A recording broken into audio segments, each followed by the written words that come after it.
Good afternoon and welcome everyone to our 6th annual general meeting of Cadence Capital Limited, and thank you for your attendance and support. My name is Carl Siegling. I am Chairman of the Board of Directors and I'll be chairing the meeting today. Well, I guess one of the nice things to be standing here saying is that we're celebrating 5 years of being listed on the Australian Stock Exchange, and we've been around for 6 years.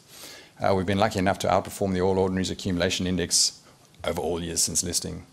And in the Morningstar ASX September report, we've been ranked as one of the top performing Australian equity listed investment companies over all periods since listing. Patterson's researchers ranked us #1 listed investment company over both 1 and 2 years. And I've already mentioned that we have this year received a Zenith rating. In many ways, an extraordinary period for Australian equities over this time, and you know, many of the people that have been through this last 5 years, many of the fund managers, many of the funds, many of the investors didn't make it. So at least by survival has been a very important component to the funds management industry over the last 5 years as well. Those are our gross performance numbers for 1, 2, 3, 4 and 5 years.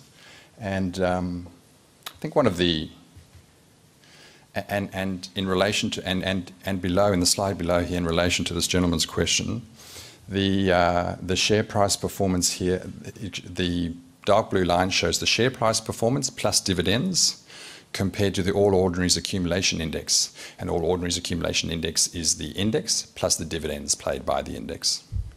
That doesn't include franking. It'd be nice to be able to show the franking that we've delivered on top of the All Ordinaries Accumulation Index, which is significantly more than the all, but it's quite difficult to show. Yeah. And unfortunately, those dark blue lines do understate our performance because they show the share price performance, and the share price is trading at a discount to net tangible asset backing, as you've pointed out. The performance numbers would look a lot better if we traded closer or at NTA. I think one of the really astounding things about these numbers on the page here is that since listing, the All Ordinaries Accumulation Index has gone backwards. And that's a 6-year period. And this year is not looking, well, we've started off, since the 1st of July, we're down 12%, the All Ordinaries Accumulation Index.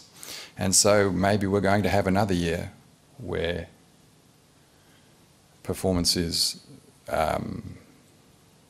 lackluster. So a very, very unusual period in equities generally, because this period includes the second worst stock market, well, the worst stock market crash since 1929, and probably one of the second worst stock market crash for the 1900s.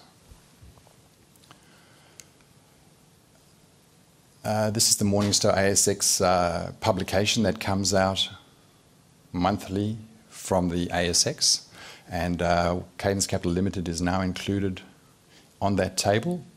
And you'll be, if you go to the ASX website going forward, you'll be able to click onto the listed investment company tab and find our performance alongside all the other listed investment companies in Australia. This is a chart of the Patterson's research showing the performance of listed investment companies over the last 1 year and 2 year. And you can see a variety of performance returns there, ranging from positive all the way through to fairly negative. Probably quite a difficult period in the Australian Stock Exchange over the last few years. This is a fairly technical slide, and one that we have again reiterated in our newsletter on a monthly basis that I'd like to explain. It relates to the very large RHG dividends that we continue to receive from our RHG investment. The RHG paid out 79 cents of fully franked dividends in April of this year. They've paid another 10 cents since, and just on Friday they went extra another 6 cents. So we've had 95 cents of fully franked dividends in the last year in that company. In the month of May, we received this very large 79-cent dividend. It had the unusual effect of reducing our pre-tax NTA, increasing our post-tax NTA. And the last line, the implied gross performance, shows the performance the fund would have had to do to get its post-tax NTA to go from $1.35 to $1.46. Why have we had this unusual situation where the gross performance looks like it's gone down, the post-tax NTA looks like it's gone up, and the actual implied gross performance is even higher? Well, the stock price of RHG rallied more than 79 cents. The reason it did that, and I'm sure many people in the room would potentially have participated in this, is that this dividends included franking. And many people value that franking very highly. People that have self-managed super funds only pay 15 cents in the dollar tax. People in drawdown mode, or drawdown pension mode on their self-managed super funds pay no tax at all. So if they received 79 cents, they received a lot more. The government actually gave them money back on their investment through franking. And so the same effect occurred for us. The share price rallied more than 79 cents, and when that stock went ex-dividend, it dropped more than 79 cents. And so our pre-tax NTA dropped, but our post-tax NTA went up because we had another 30% fully franked yield attached to that dividend. Janelle, have I done that justice, the explanation there? So this was quite a complicated, quite an unusual event for listed investment companies, and we did have our auditors and accountants with us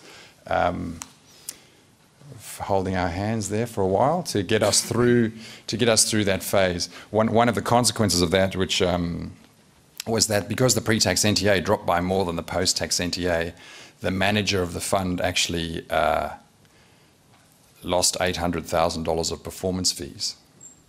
So the manager would have been a lot smarter from a manager's point of view to have sold the stock before it went ex-dividend. But then, of course, the shareholders wouldn't have received all the franking benefit. So luckily I was split in two. Being the largest shareholder, I was also very keen to get at the franking. So I didn't necessarily, so we sacrificed the $800,000 performance fee so that we could get at the franking, which was worth $5.9 million for everyone. So that... Can I just ask a question on Sure. this aspect? Going forward, you'll make profits through trading, you'll receive dividends, which will have a tax ranking. Yep. For all of those events, won't you have to pay tax, which will then keep adding to your franking? So what I'm asking is, how will you get to return that 25 cents of franking without giving away capital? Well, I suppose over time, what can happen is that you can have, and we've experienced this, not theoretically can happen, it actually did happen, is you've paid out all your dividends and your franked earnings, and then your NTA drops through some unforeseen circumstance like a global financial crisis number 1 or number 2 or number 3, and you've actually got all that franking up your sleeve to pay out fully franked dividends going forward. So we've got that up our sleeves should we need to pay it, and I think then there will be an issue. We will probably, management and the board will sit down and say, listen, are we in a position to pay out more than the 7% fully franked yield that we've indicated we can pay out every year in the form of a special dividend or the like? And that we will be in a position to have that discussion, as I've indicated, roughly on an ongoing basis for many years now, because we have accumulated so much franking. Won't that mean you're giving back capital now? In our case, no, because we're still trading above this actually gets a little bit technical, but we floated at $1.16 and we've paid out all our dividends since then. For us, we're in the money. So at the moment, no. I mean, theoretically, at some stage in the future, yes, but not at the moment. Yeah. Don't you have to make an accounting profit to pay out dividends? Let me give the layman's version of that. I'm hesitating. I'll give the layman's version as I understand it, and then I'll get corrected by the accountants if need be. Whilst we've got that franking up our sleeve, we don't need to make a profit. We can pay out fully franked dividends based on that franking, i.e. about 50 cents worth. Is that correct, Janelle?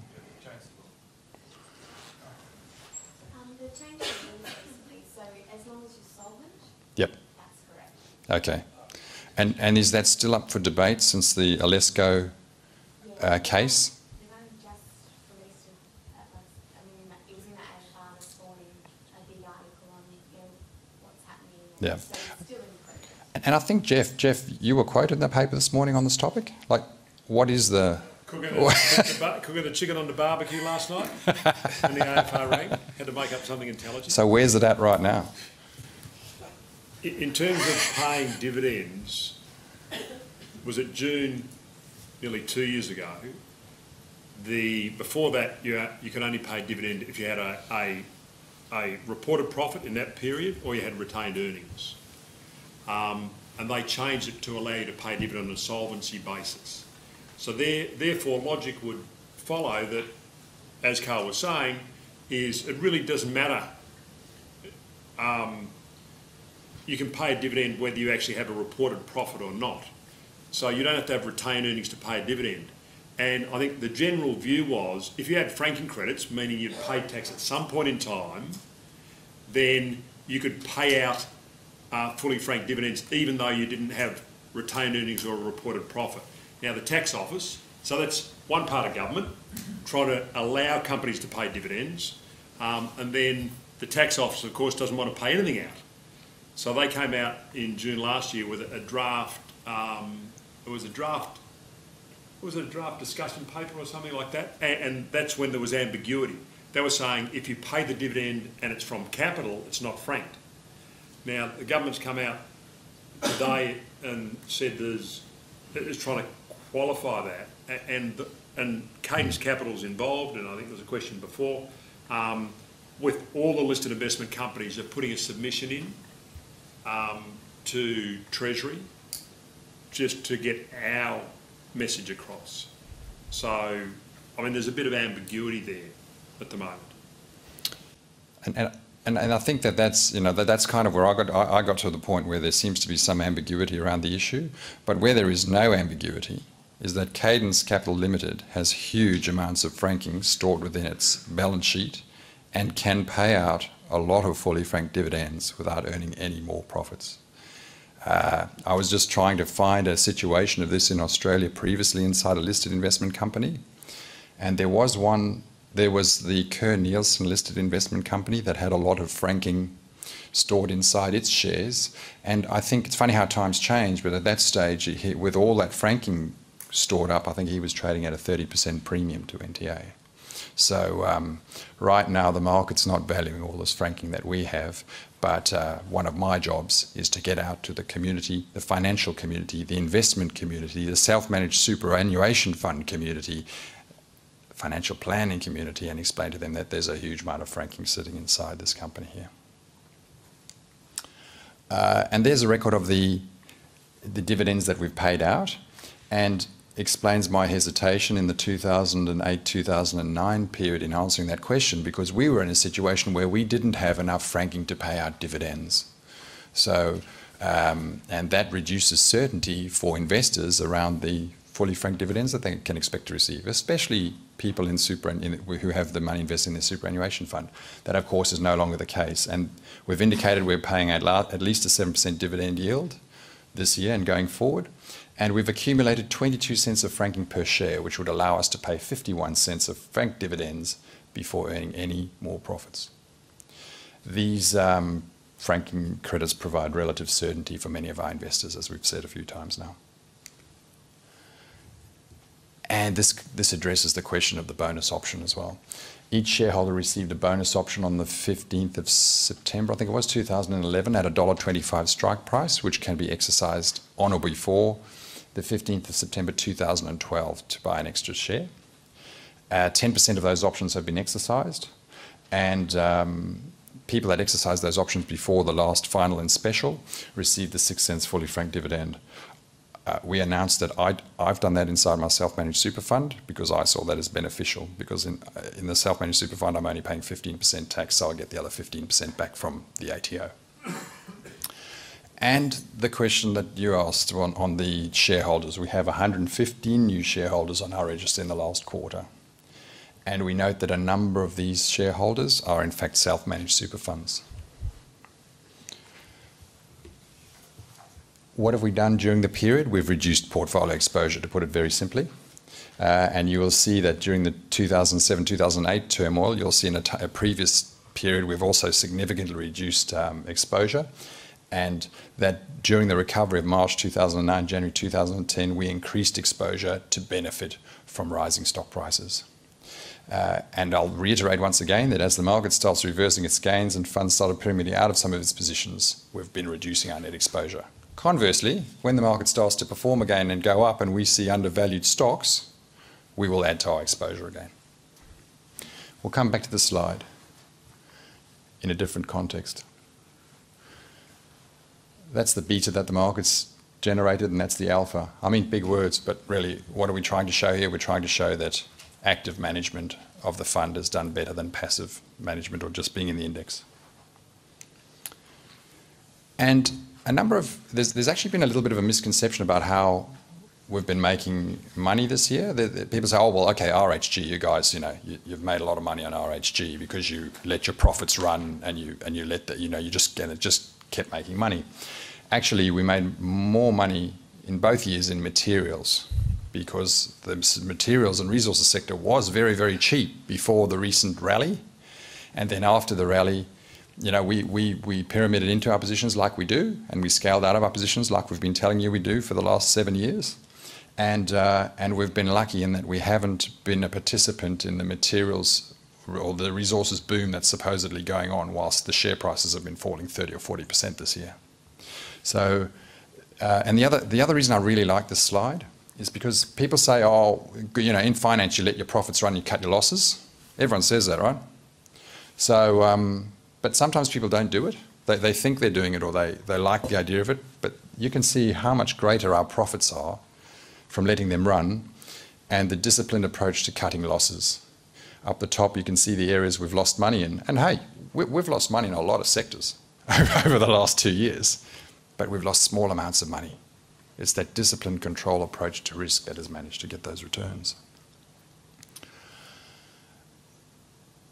And this is just a breakdown of that. We've performed well in banks, materials, commercial services, supplies, and we've done badly in technology, hardware, equipment, and telecommunications. It's actually surprising how poorly we did in telecommunications. And some of our big positions that have outperformed are there. And again, telecommunications, we did pretty badly in the last 2 years. I'm now going to hand over to Chris Garrard, who works with us, and let him take you through the major stocks in our portfolio. Thanks, Chris. So just one thing, will these slides be available? Yeah, we're going to give these slides to everyone afterwards. Oh, just on that, we're going to give these slides afterwards. We're going to put the slideshow up on the ASX, and we've been asked by a number of our shareholders who are interstate whether this can be actually, the AGM can be webcast, and we will cut it and edit it and have it available as a webcast as well for all of our shareholders. Yeah. Thanks, Carl. So I'm just going to run through the top 3 stocks in the company, which are RHG, Reckon and Macmillan Shakespeare. Carl's already spoken briefly about the dividends that RHG's paid out, but I'll just go over it again because they've been quite significant.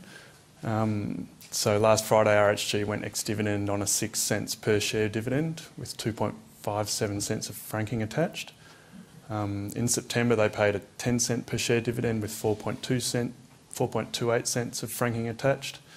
And in April 2011, we got the large dividend of 79 cents a share with 33.86 cents of franking attached, which is a fantastic result, considering that RHG was about, I think, 60 cents a share when the financial year started. So we've actually received more in dividends than the share price was. So that's been great. We estimate RHG to have net tangible asset backing of 35 cents per share after the payment of the most recent dividend. And we also estimate that RHG should earn approximately 15 cents a share profit after tax in the current financial year and approximately 10 cents per share profit after tax next financial year. And today RHG, well, this morning RHG was trading at 42 cents a share. I think someone said when they came in it had dropped to 40.5 cents. So I've been very happy with that one. Reckon is the next one.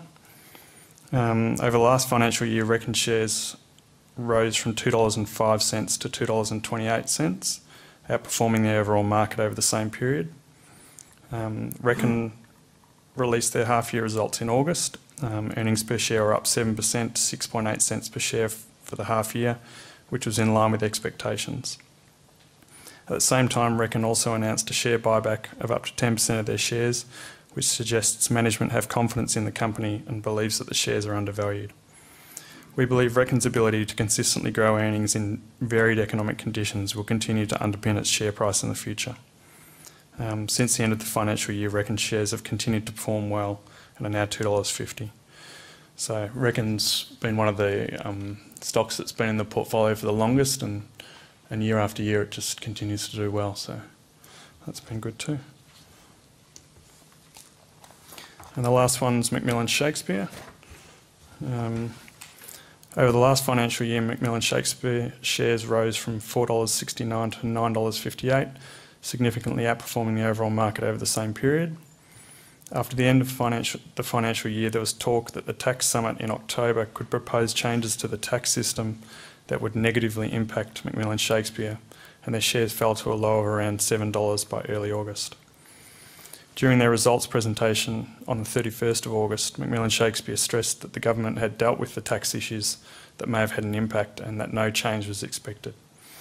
The tax summit was held in early October, and the good result announced by MMS in August, along with the lack of impact from the tax summit, has helped Macmillan Shakespeare shares recover from their low point in early August. So it's fair to say that our top three shares have all done very well over the past financial year. I'll pass back to Carl.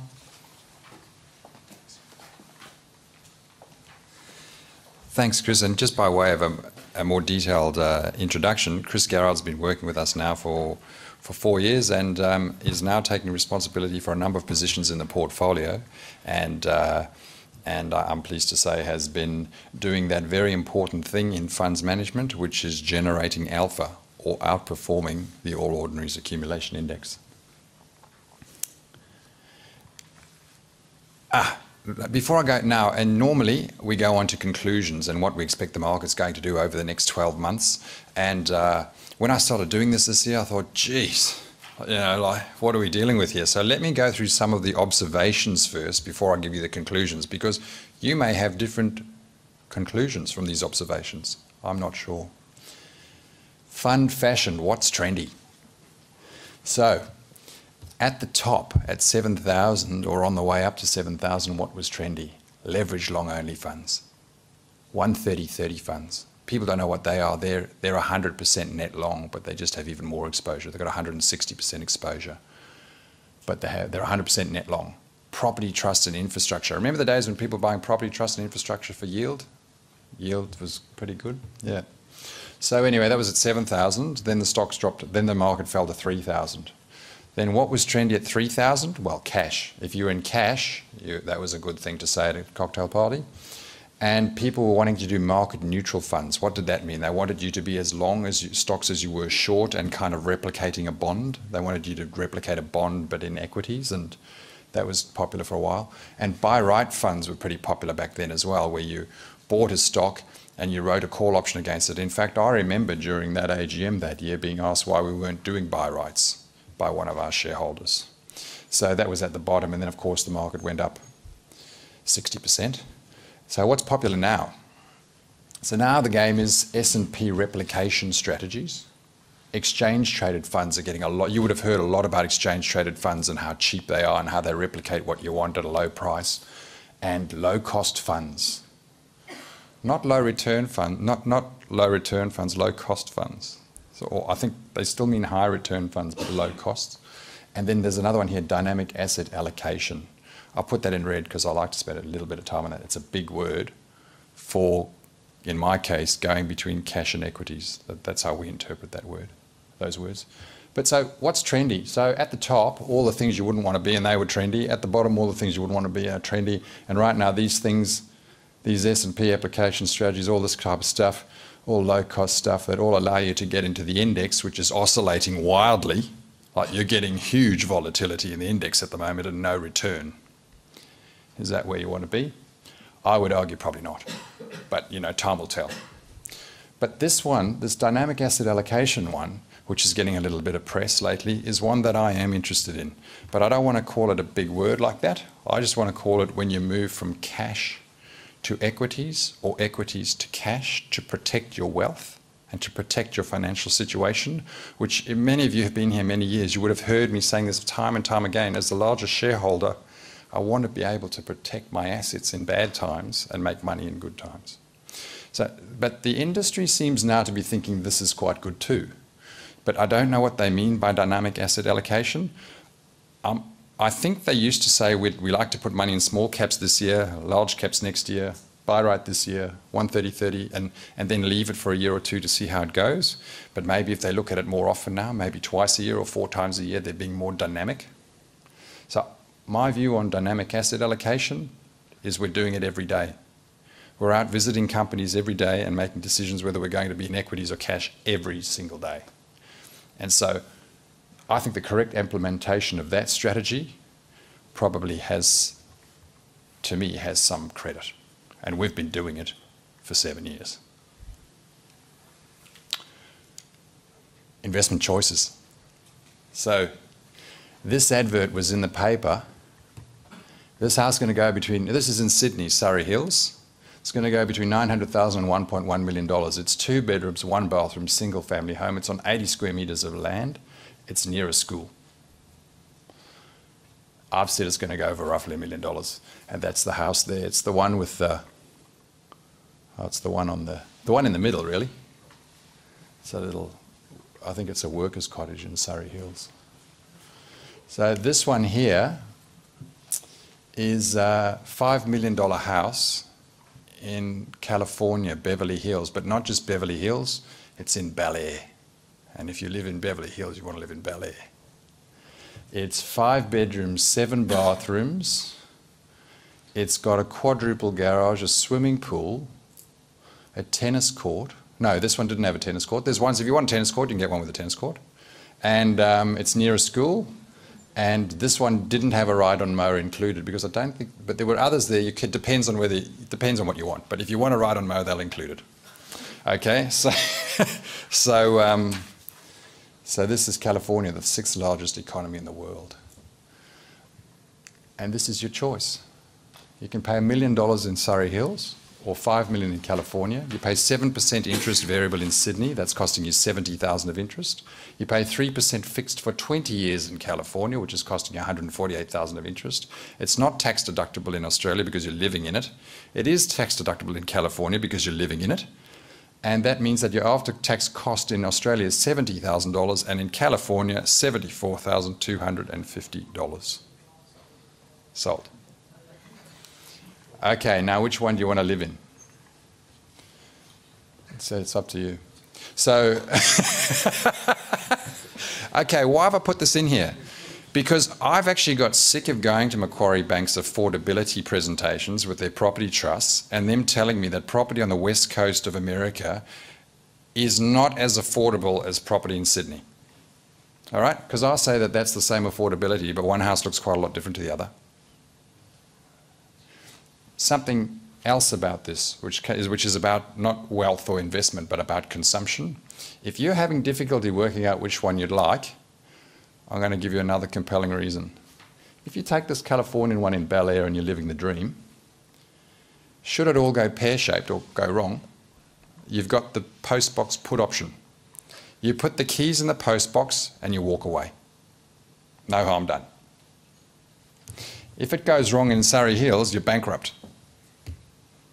Okay, so when you're making your decision, just bear that in mind. Resources, where's the boom? Where's our profit? So if we would have been in, you've made no money for the year, and if you'd gone in at the beginning of the year, you've been down 30 or 40%. Rio, well, Rio's even worse. I mean, if you go back a bit, Rio was $150, and now it's 60-something dollars. I mean, if you're trying to invest in the boom in Australia and you're doing it through Rio and BHP, which, by the way, I think many people try to do. I think people try to buy Rio and BHP to get a resource boom. Well, you would have lost money. Banks, where's our profit? So banks are all making record profits, but you can tell there we're not making anything. We're all going backwards, but the banks are doing okay. Equities. Where's Australia's profit? If you put money into the Dow Jones, you know, that economy that's had this terrible run, you'd be up 15% for the year. If you'd put it into the FTSE, you know, UK is going pretty badly. You should be going okay though.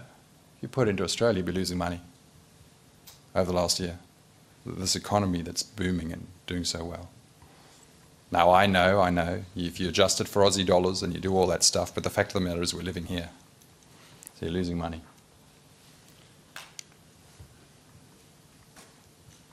This is another topic, depreciation and the carbon footprint.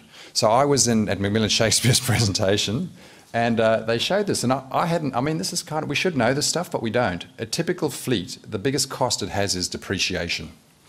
So 50% of the cost of running a fleet of motor vehicles in Australia, or you and I running our fleet of one motor vehicle, our biggest cost is depreciation.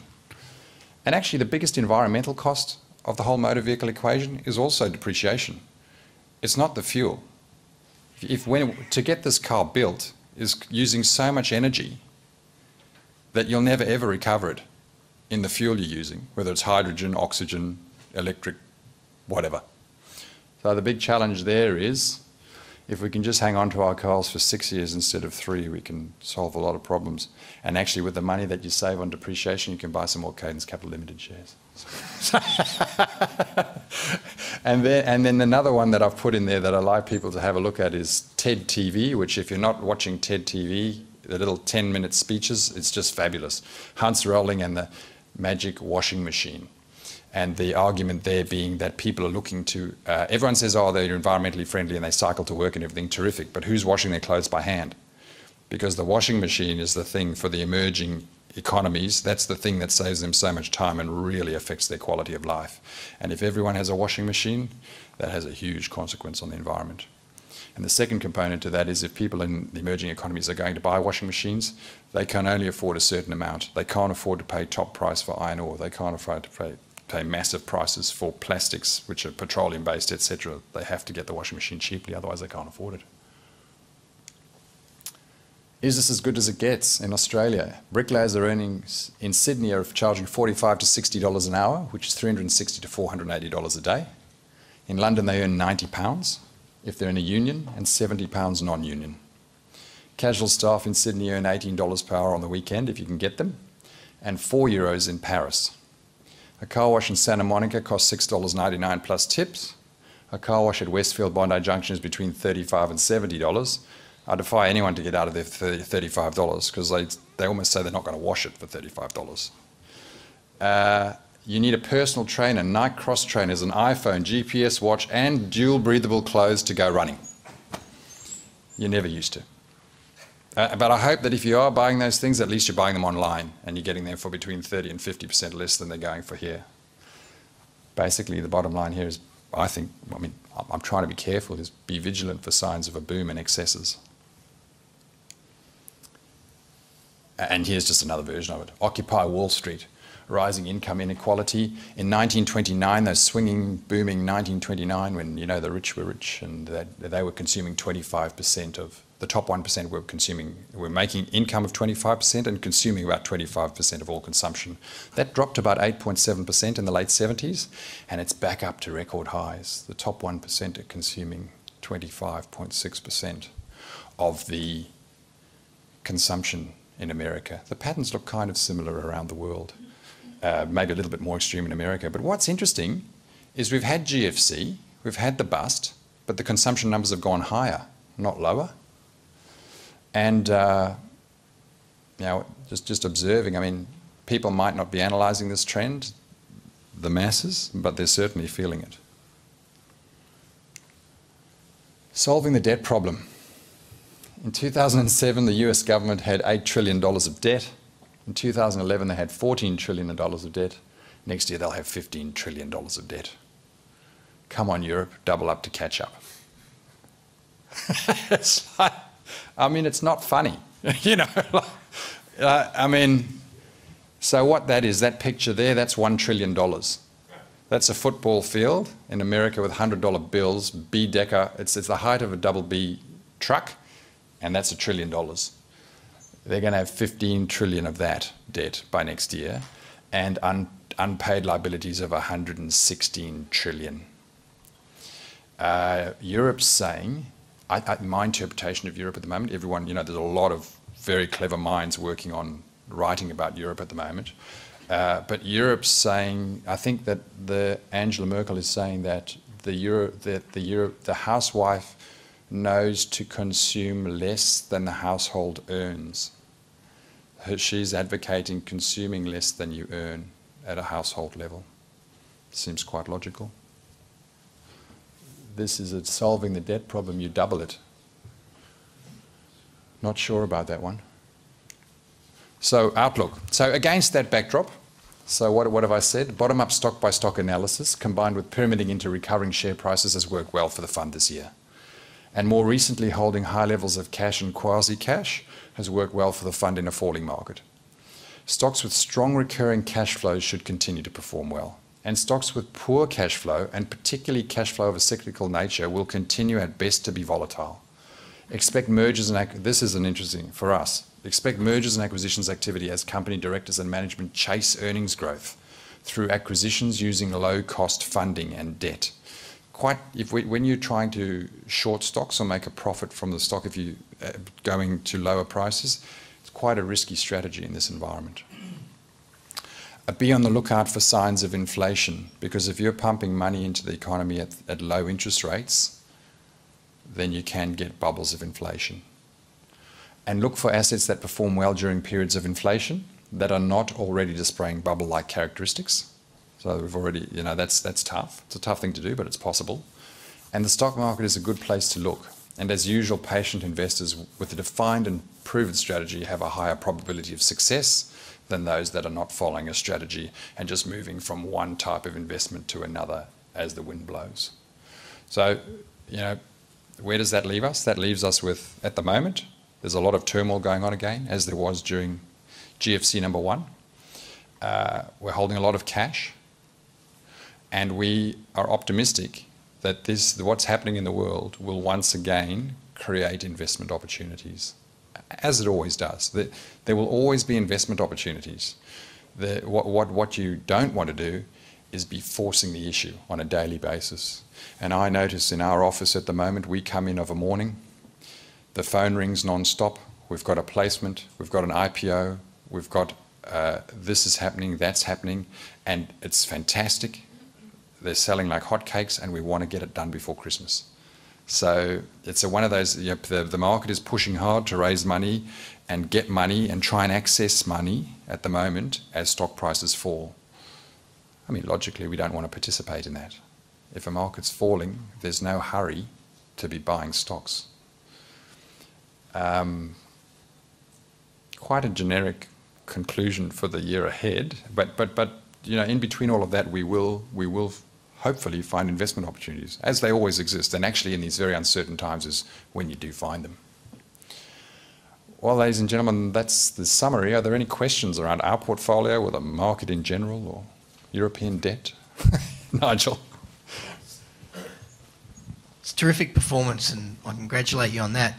Out of that gross performance over the 7 years, can you give us an indication how much of that has been contributed by short selling? The question is around the short selling. How much performance have we had through short selling? There's two components to the short selling, Nigel. The first one I've been at pains to reiterate today, and that is by getting into cash, you're not long equities. So you're in many ways you're adding value, but to actually generate positive returns above and beyond that, it's in recent years, it's been virtually no performance from shorting. And during the first 3 years of the fund, it was around, we did the numbers the other day, Wayne, have you got the exact numbers? Well, in 2008, most of our performance came on the short side. 2009. Yeah. The top 5 stocks that generate us the most often were all short positions. But again, just historically, we've only ever shorted 30%. So at no point in time have we shorted more than 30% of our portfolio. And I don't think going forward, I don't think that would change much. We're not making that in the last 2 years. Definitively, we've made no money shorting, and I'll go one step further than that. I've been shorting retail stocks. Somehow, I was having a discussion with one of our brokers the other day. I shorted JB Hi-Fi at $21.50 and somehow managed to lose money. I don't know how I did it. It went 15% higher. I had to cut the position, and it's now $14 or $15. So we've been trying to short retail and haven't actually got it right from a timing point of view. Any other questions? How are you, sir? About the three sources, what's your position on them at the moment and exposure? Yep. Okay, the question's around resources and what our position and exposure is. We, at the moment, have virtually no materials exposure whatsoever. The only position we are carrying in that space is a gold stock, which we had as a Diora was the original investment. Diora got taken over by Evoca, and Evoca effectively got taken over by AQG more recently. And so we've held that gold stock for about 4 years now. 3 years. And that is the only exposure we have to materials at the moment. We participated in all the recapitalizations last year, and in January and February of this year, when the market started rolling over and commodity prices started rolling over, we scaled out of all of our positions systematically. And just philosophically on that, I mean, you know, I've said this probably 3 out of the last 5 AGMs. I mean, Ed Sekoda, one of the greatest traders in the world, says that commodities is the purest form of trading in the world, and resources is just a leveraged version of that. So it's just a leveraged version of trading in the end. So they are very, very cyclical stocks. When the commodity price falls, it dramatically affects the bottom line of a resource company. And we have to be, that comment about being vigilant for excesses is very, very relevant for the resources sector as a whole. I'm quite, I mean, we want stronger for longer. As shareholders, we haven't had that if we've owned stocks. And if we've owned those big stocks, and those big stocks are a big part of our index, those BHP and Rio are a big part of our index. So if you're looking to get your resource boom that way, it hasn't worked. So we're out of resources and materials. It's not to say we won't get back in, because interestingly enough, when you have these downdrafts of 40, 50% in stocks, they start to look cheap from a cash flow point of view. And if commodity prices start to recover, then they may look incredibly cheap. Why does it happen? Iron ore prices are going up at the moment, but iron ore stock prices are going down at the moment. It just happens. There's often no rhyme or reason to it. There may be opportunity again, is what I'm saying there. For cheap stocks, in the end, we're looking for cheap stocks. We're not going to buy. Why did we buy Rio at $34? Because after the stock went from $150 to $34 and had to be recapitalised, it was cheap from a cash flow point of view. Are there any other questions? I mean, probably everyone's keen to go to the Surf City exhibition, which everyone from the AGM is allowed to go to for free. So I'm quite pleased to say we're allowed to go to that for free because we're doing the AGM here. And just by way of background on that, a little bit of a sidetracking, when I was at school, I had to go to the career office and they said, well, what are you going to do for a living, Carl? And I just wanted to be a lifesaver so that I could surf. And I never in my wildest dreams thought I'd be buying and selling shares for a living. I didn't know anything about shares. So now I'm buying and selling shares for a living, and I don't get to surf as much as I'd like to. So but hopefully it's still going to be a hobby going forward. And we can all benefit from this exhibition, hopefully. Are there any other questions? Yeah. Yes, sorry, current cash position, so just the last one. Oh, so cash is, we've split cash into two. At the moment, the cash in the bank is 35%. Actually, with the extra 6 cents, it's going to be, it's 15% of 25, it's about another 3%. So it's about 37.5% cash. And then the RHG position, we kind of often describe as quasi-cash because there's 35 cents of cash inside RHG trading at 41 cents at the moment. And that's another 21%. Putting those two together, we're at nearly 60% cash in the fund. So the quoted cash position at the end of October was 38 excluding RHG, and then with the quasi saying if we include RHG, You've actually been buying this one. little bit, and had to sell again. You know, we've been trying to get into a few cheap stocks, and it hasn't worked. So we're back out again. We're like everyone else. We were thinking, yeah, things are starting to improve slightly. I put about 3% and a bit exposure on, and I'm out of it again. So, but sorry, the big difference there is the RHG position. When I quote you 60% cash, I'm including RHG as quasi cash. Okay, so you're going to wind it up now. I'm just going to ask you, what do you think about the future with the European situation? Oh, so the question's the future in Europe. Maybe I've got a slightly, and I have no special insight into what's going to happen in Europe, and there's a lot of smarter people than me writing books about it and spending their entire, if you go to Bloomberg, you can see people talking about it for 2, 3, 4 hours at a time. I don't think that doubling up your debt is a solution to a debt problem. If you at a personal level came and told me you had more debt than you could handle, I wouldn't suggest to you to double your debt. That would be not one of my preferred solutions to the problem. And I'm a bit worried about, I'm a bit worried about the market's psychological obsession at the moment with Europe just going to pile on layers and layers and layers of debt to solve the problem. I think that there's a fair bit of rhetoric coming out of Europe that says they're not going to do that. So for people that are looking for an amazing American-style solution to the problem, i.e. we're going to double our debt, I feel you might be waiting a long time.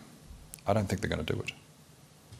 So you'd be pretty pessimistic about the stock market return? That we shouldn't. In many ways, that could cause jolts in the system, but should not affect what we do, which is going around looking for undervalued situations and getting them at low valuations. In fact, it should benefit us because we're holding a lot of cash, and if the market really goes what I'd call GFC 2 style, back down to 3,100 or, I'm not predicting the future, then we're in a very good position to pick up really compelling valuations. But I hope I've displayed enough here to say that I'm a bit worried about a solution that's just layers and layers and layers and layers of debt. That's pretty frightening, some of the things you said. Yeah, it's a little bit frightening. But don't forget that even when whole countries go bankrupt and there's complete decimation within systems, there's always people making money. So it doesn't affect in fact, in many ways, it assists you. All the great stories in history that we read about that we think are so fabulous are in and around complete chaos, which I just described in previous AGMs as point of maximum optimism and points of maximum pessimism. Those are the points at which you get the most distortion in valuations. I mean, actually, at the ASX Roadshow, someone asked me, oh, well, our market's efficient, because they were talking about theoretical efficiency prognoses and quite complicated things that I actually didn't understand. And I said, I used to think that markets were inefficient as a proposition, and that's how we could generate alpha. But I actually think they've changed that a bit now. I think that markets are very efficient if you include hope, fear, and greed into the equation. So it's the psychology of those three extreme emotions that cause extreme valuations. So we might just get another, I don't want to say that things, I'm not expecting complete Armageddon, but we're ready. We're not 100% ready, but we're a lot more ready than we were last time. Yeah. Any other questions? You've got a holding in Bravura Solutions, currently under buyback from the company. Just wondering, what's your position with that? Have you sold into it, or are you hanging on? The question relates to Bravura, which at the moment has a buyback in place to purchase, well, under the normal circumstances, a maximum of 10% of the shareholding back from all shareholders, and we've sold a little bit of our share, a bit of our share into the Bravura buyback, but we've kept 2/3 of our position in Bravura. The situation at the end of the buyback will be that Ironbridge will own about between 64 and 66%, 63 to 65% of the company. There's a second major shareholder called Fisher Funds Management, who have about, after the buyback, 15 or 16%, and then the rest is held by a minority. So I guess from our point of view, I was asked about this by the Australian Financial Review about a week ago. I'm not sure whether the quote made the paper or not. There's three scenarios. One is if Ironbridge decide to buy the company or delist it effectively, they could either offer us a price greater than we were expecting, a price we were expecting, or a price lower than expected. In two of those situations we'll be happy, in one of them we won't.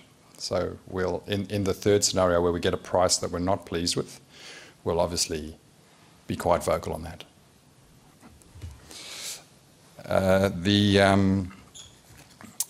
Just following on, sorry, are there any other questions on the financial statements? Ah, great. Not quite. You're joking. Just on, it's not actually financial. It's just the question of 508 shareholders. So the company's getting, it's too small for the market, etc. I'm just wondering, is there any plans to try and increase the size of the company? For instance, do you belong to the LIC group with, Jeff and other people? But and also just how much pressure is being taken liquidity-wise because of the size of the company? So in other words, is it getting difficult for people to buy and sell? To sell because of the size of the company. Look, that's a great question, and the 508 shareholders was at the 30th of June 2011, and I'm pleased to say that our shareholders have gone up to now to about 580 shareholders. We've had about roughly, the rough numbers, 70 new shareholders enter our register since the 30th of June 2011. How does that come about? Well, it comes about through us, as we committed to last year when we saw you, getting ourselves rated. We're now rated by Zenith.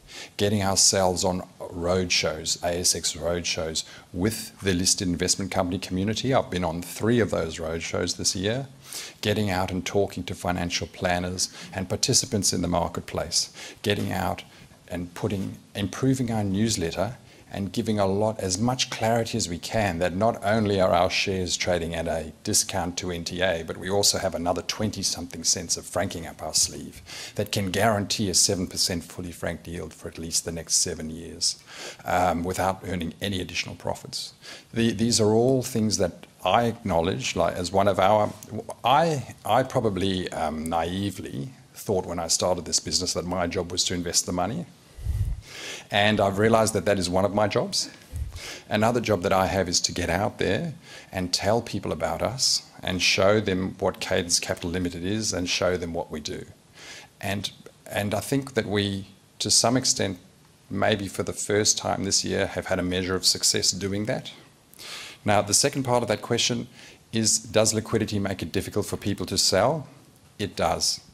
It's a two-edged sword. It makes it difficult for people to buy.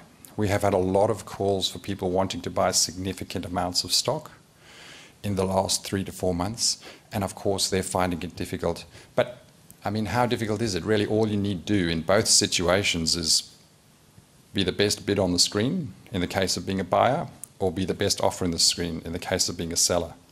Now, can I just say there'd be people, shareholders, and maybe even people in the audience here who may be potential sellers of the stock, and I'm probably discouraging people from... I would discourage someone from selling their shares at $1.17 when there's $1.37 of pre-tax NTA and $1.47 of pre-tax NTA per share and 20 cents of franking tied up in the company. If people are looking for certainty about dividend yield going forward and they're looking for a company that has managed to do what they say they do, then I would encourage them to hang on to their positions, not sell them. But that will continue to be until we made the statement, until we get bigger, until our stock gets more liquid over the medium term, is what we've described it as. The liquidity will be a double-edged sword. And let's not forget that we did trade at a premium when we first listed, and then we've traded. So we've seen every permutation of psychology. We've seen the premium, we've seen the discount, we've seen the massive discount. More recently, we've seen us trading back at NTA. And now with what we can describe as, I think, European turmoil or uncertainty, we're trading at a discount again. So independently of performance, I might add, but we'll come to that. Yep. I've got one question. It relates to the annual report, it may not be the actual financial one, and also the monthly reports. Yeah, I notice you keep on talking about portfolio performance, when in fact most shareholders are interested in the NTA performance. Yep. And it's just a shame, really. I mean, it's a little bit, it's not quite the way it should be, I don't think. You know, we're interested in NTA performance. And I mean, the same thing with the annual report. And the only other thing I could mention too is, as far as the NTA discrepancy, there's also the overhang of the options, right? The overhang of the options obviously reduces the NTA, the effective NTA. Yeah, I think. And you didn't mention that. Sorry. So addressing those. I mean, so, yep, yeah. that's fair. So addressing the first one first, that the issue relates to the shareholder in the end being interested in not the gross performance of the fund, but the NTA of the fund, and I'll add another one, the share price of the fund. So that there are three things. There's the gross performance. There's the performance of the gross performance of the fund as it's displayed, as the industry displays its performance. I might add, not us, as most of the people in the industry display their term. Not everyone, but many of my larger competitors, Colonial, AMP, AXA, etc., show their gross performance numbers. But then I do show, and we as a group show our net performance numbers. We show our NTA, and more recently in our newsletters, we also show the share price performance with dividends included relative to the overall market. So what we've done is we've listened to shareholders and we've said, we'll give you all three. We'll give you, really, for me, I'll give you whatever you want. So just, if you tell me that you want... Yeah. Well, actually, in the newsletters for the last 4 months since June, we have shown all three versions of it.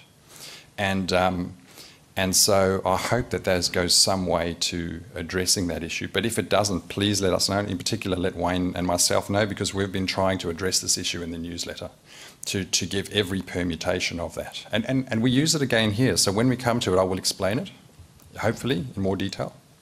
The second part of the question was the overhang of the options. We've listed, every shareholder that had a share was entitled to a free bonus option issue at $1.25.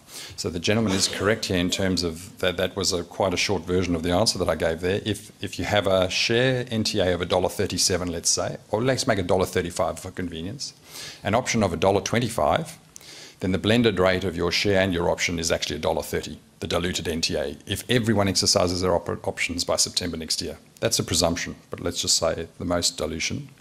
Then the shares are trading at $1.17, I think, or $1.18 at the moment, on a $1.30 diluted NTA. So the answer would still be the same. We're trading at a discount to NTA, even the diluted NTA, but not as great when you do that. And that's a fair comment.